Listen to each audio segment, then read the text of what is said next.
Greetings and salutations, my dear audience.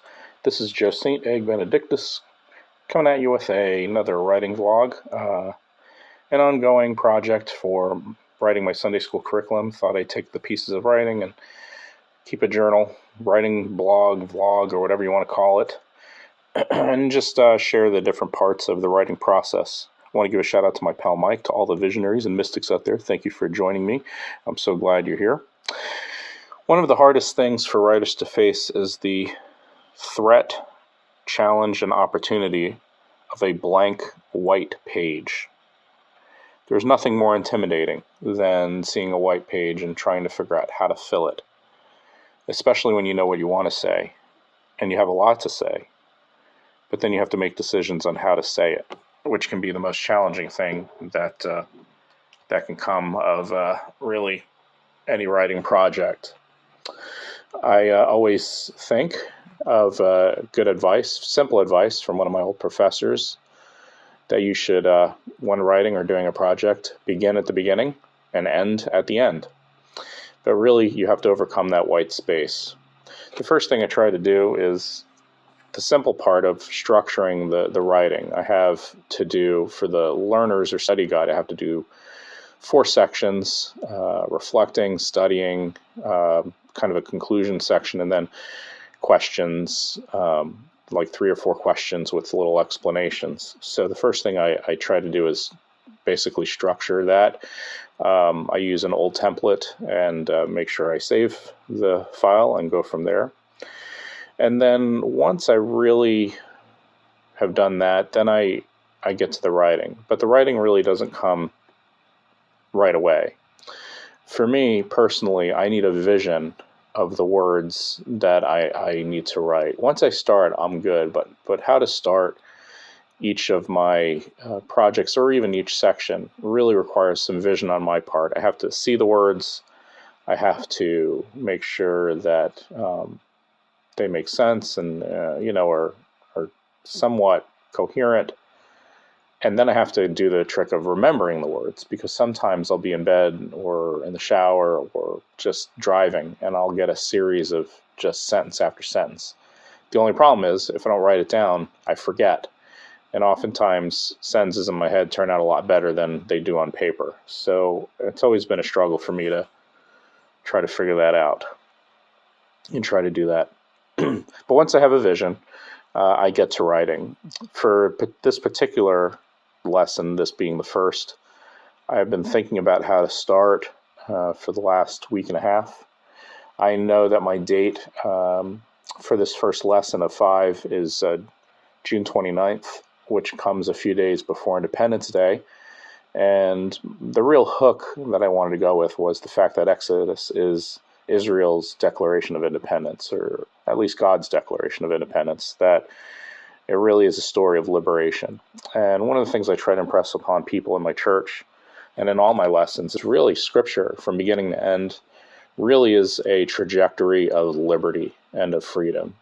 It is really the pursuit of God's liberation of people, to free them from the bondage of sin and oppression, of systemic cultures and economies and political structures of marginalization, of really pursuing justice. That old saying by Martin Luther King Jr., that the arc of history bends towards justice, is one found in the Bible. And really the Bible is a story of liberation. And we get that first and foremost from the book of Exodus, that God hears the cries of his people, that the world's governments are in the business of enslavement and bondage and perpetual cycles of violence and marginalization, and that this is a God who hears, who sees, who saves and liberates, and helps form communities to put that community, God's people, in right relationship with their Creator, with creation, and with each other. So that was kind of the hook that I wanted to go with as I moved into this first lesson, as a kind of a big snapshot of Exodus and help readers connect. And so with that in mind, and with that vision in mind, I got out my old Declaration of Independence and just started writing. usually with the beginning process, I do a very fast rough draft. So I'll do very few edits, and you'll see me in this video, in fact, edit here and there, but I really want to just get words on paper as best I can. And then what I'll do is I'll use the old Stephen King method of letting something sit for a good month, and then I'll return to it and do all the edits after a month. So the goal is to finish all of the writing by mid-February, and then let it sit for a couple weeks. And then by the time I start to edit in March, which I'll have 4 weeks in March to do that, this would have sat long enough to give me a little distance and to read it objectively. So that's kind of the goal. And even talking now and thinking about what I just wrote, I have a lot of work to do. So even as I'm speaking, I'm kind of writing notes. So anyway, all right. So let me read a little bit of what I wrote. In a few days, the people of our nation will celebrate Independence Day. We will remember the struggle our ancestors went through in order to break away from a tyrannical government nearly a world away and birth a nation. We will remind our children of the hardships both natives and immigrants in this land faced as 13 colonies forged a new government and economy as an infant people.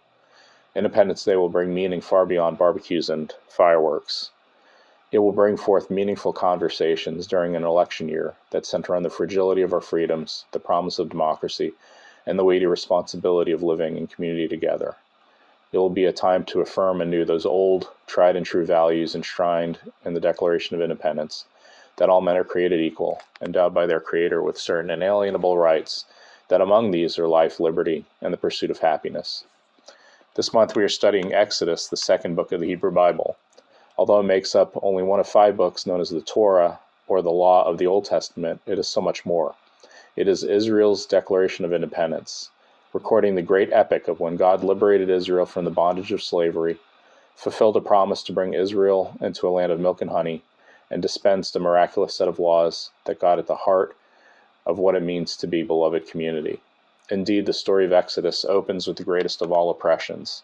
Israel, displaced by famine long ago, came under the hardships of Egyptian slavery after 4 centuries of living in the most powerful empires of the ancient world, or in the most powerful empire. Little editing there, as you can see. God hears the lament of this oppressed people and becomes intimately involved in securing their redemption. Exodus is the great story of freedom, exploring the very character of a God who longs for people to live in right relationship with their Creator, with creation, and with each other.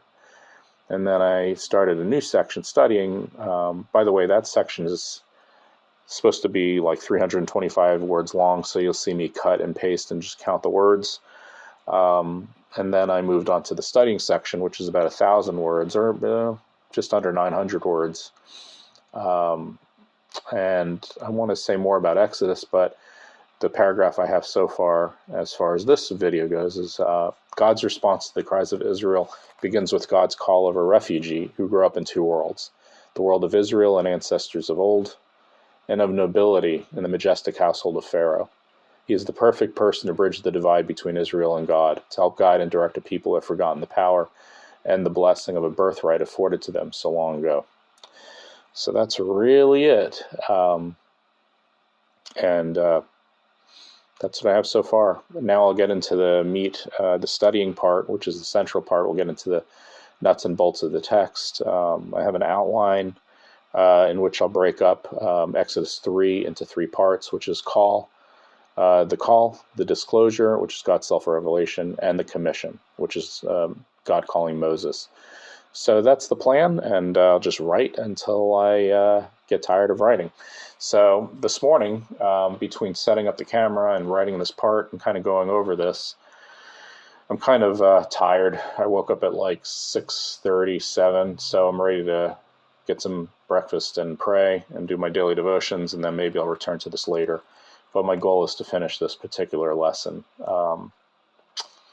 hopefully by the end of the day. And then tomorrow's Sunday, so Monday, which I'm off for New Year's Day, hopefully I'll write the teacher's guide and be done with this particular lesson. If I can knock out a lesson by January 1st, I'll be in really good shape, especially since I have 4 more lessons to go.